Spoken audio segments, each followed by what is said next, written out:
right, the JSS students, how are you? I hope you're fine. Again, today we are going to talk about Beka'S Misfortune. We are on story number 3, Friends in Need by Crispin Ogola. Friends Indeed, not in need. Friends Indeed by Crispin Ogola. It runs from page 55 to 61. Have you read this book, Beka'S Misfortune, grade 7 students?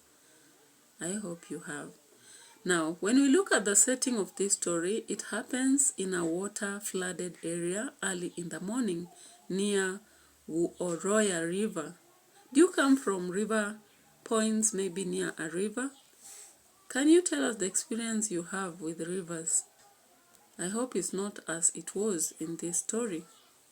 So we'll go straight away to the plot sequence so that we can see what the author tells us here. Yeah, so in this story, the sequence of the story runs like this. Kasaye and Nyarwa chat happily as they head to school one chilly morning. The rains had just subsided this early. So what do you expect of the road? Of course, it will be slippery and muddy. It will be impassable because the strong floods have just washed away. Yeah, the soil that had been hard on the ground. And of course, there may be something disastrous about the bridges. So the bridges had been carried away over Masingo stream. So children had to go a bit earlier so that they reach school before they are late. And it was a long route. There were deep gullies, of course, because when we have had something to do with storms and rains, heavy rains, the roads are normally dug deep by the waters, the running waters. So when you look at Oroya River, it had broken the banks, and it was just washing away through gullies on the roads. So these two girls, Kasaye and Nyarwa, were supporting each other as they were walking to avoid punishment by Mr. Alosa.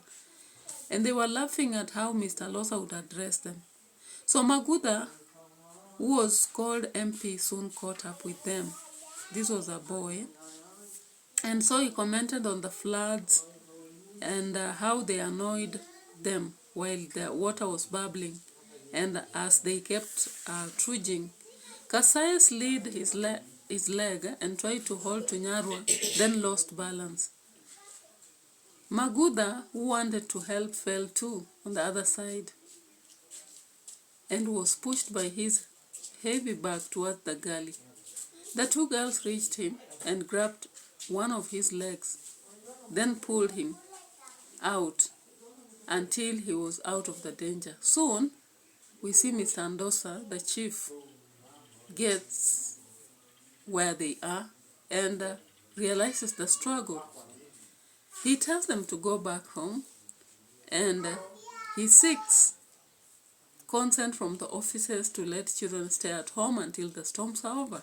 Has something like this happened in your situation where you stopped going to school because there were heavy rains? Remember the situation in Kenya somewhere around April? Was it when you are opening in May? Okay, so let's go to the characters and characterization. We begin with Magudha Paul. Very appreciative. Appreciates the two girls for saving his life. Then,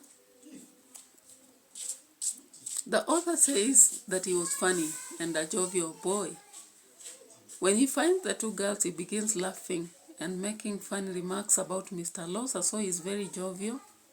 He is also reasonable. He believes that the country should have constructed a tarmac road to prevent accidents. He is concerned. He ran to save Kasaye when she fell off. When you look at Nyarwa, Nyarwa is observant. She observes that the path was slippery and they had to walk slowly to school. She is very knowledgeable also. She realizes that MP is almost drowning and also gives him her small towel from the home science lesson so that he can wipe the muddy water from his face and head. When we look at Kasaye, Kasaye is concerned. She also asks MP immediately whether he's okay or not, so that they can rescue him. She asks with concern whether MP was hurt. When we look at Mr. Andosa, the chief, he's also wise and concerned. We see that he advises the children that it was not safe to use this road and tells them to go back home until the rainy season is over. When he finds people who share their near-death episode to him, he asks them to go back home also. He even escorts them home and tells the parents what had happened. He promises to ask the county government to do something about the floods. What are the themes that you can see in this story? There is unity. The unity can be seen among the school-going children as they help each other on the road, Maguda, Kasaye, and Nyarwa. Kasaye drops the bag and Nyarwa walks carefully to her and helps her regain her balance. In the effort to help Kasaye, Maguda falls off, and when the floods are almost pushing him into the river, the girls save him. We have floods and their effects. Remember, it's a topic in your syllabus. The ground was muddy and slippery, and there had been heavy rain, so droplets of rain were just dripping on branches of shrubs. Heavy rains pound the area every day. Bridges had been carried away. Gullies can be seen, and Uroya River had passed the banks. And you can have very many other evidence to prove that there were floods.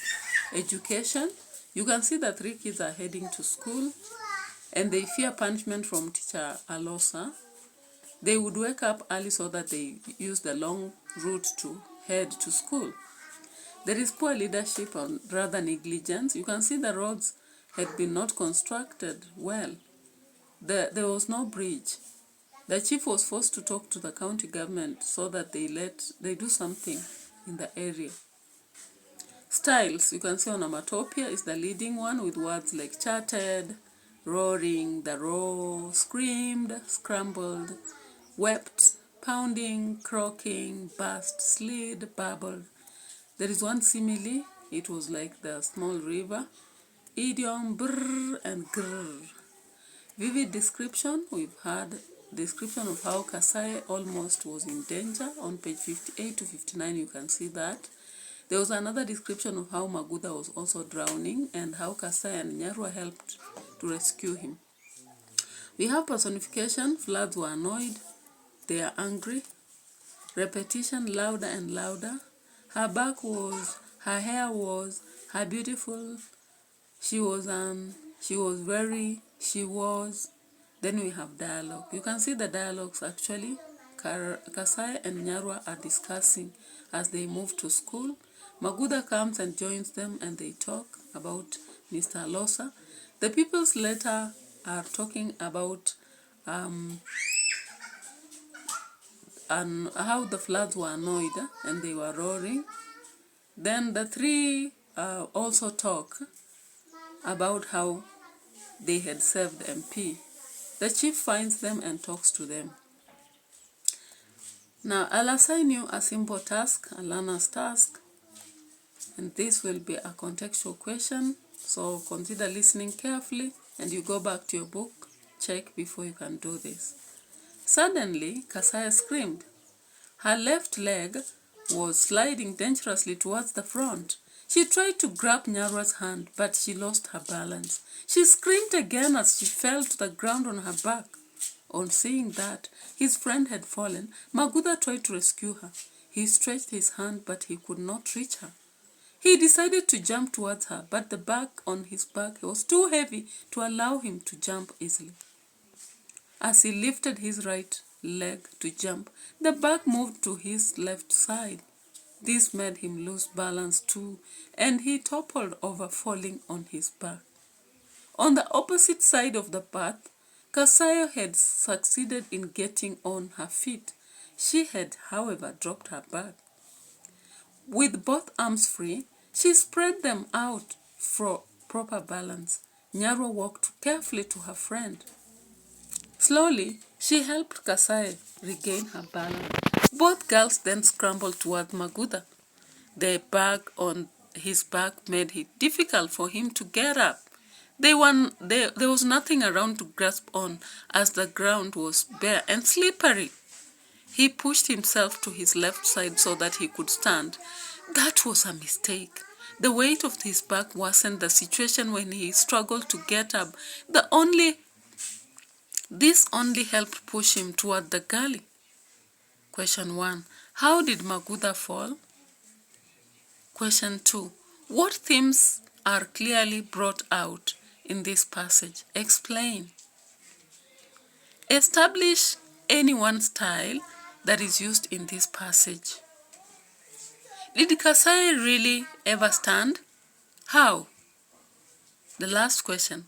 Explain any style that you've seen in this passage. I think this is a mistake because already there's a question on style, so just consider the first question. Question number 3 was about style. So keep working on these books. They'll actually make you a better literature student, even in grade 10, if you begin as early as grade 7. Bye-bye for now.